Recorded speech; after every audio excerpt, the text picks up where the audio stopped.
ready. GMA Weather, serbisyong totoo ng GMA News. Mga kapuso, asahan ng ulan sa malaking bahagi ng bansa ngayong weekend. Umaga pa lang, uulanin na ang Southern Luzon, Visayas at yung malaking bahagi ng Mindanao base sa datos ng The Weather Company. At sa hapon naman, uulanin pa ang ibang bahagi ng Luzon, kabilang na ang Metro Manila na kung saan mas maulan pagdating ng linggo. Ang ulan dulot ng trough ng low pressure area na nakatutok niya po sa Southern Luzon. Namataan ng pag-asa ang low pressure area o LPA na yan, 750 kilometers dyan sa may silangan ng Kasiguran, Aurora. Pero mga puso, hindi po ito inaasahan na magiging isang bagyo. Pero 10 pa lang sa tinatayang 20 bagyo posible kada taon ang pumapasok sa PAR ngayong 2014. At narito ang mahalagang impormasyon para mas maging I am ready.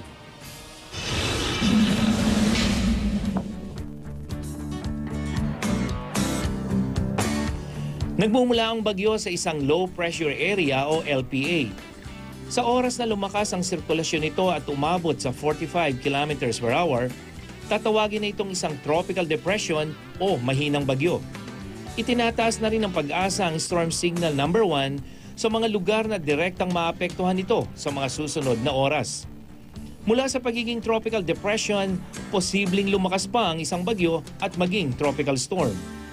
Taglay ng isang tropical storm ang lakas ng hangin na hindi bababa sa 65 kilometers per hour.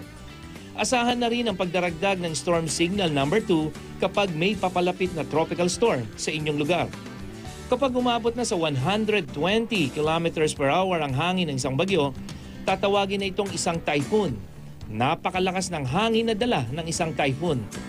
Storm signal number 3 ang inilalabas ang pag-asa sa mga lugar na maapektuhan nito. Pinakamapanganib ang isang super typhoon.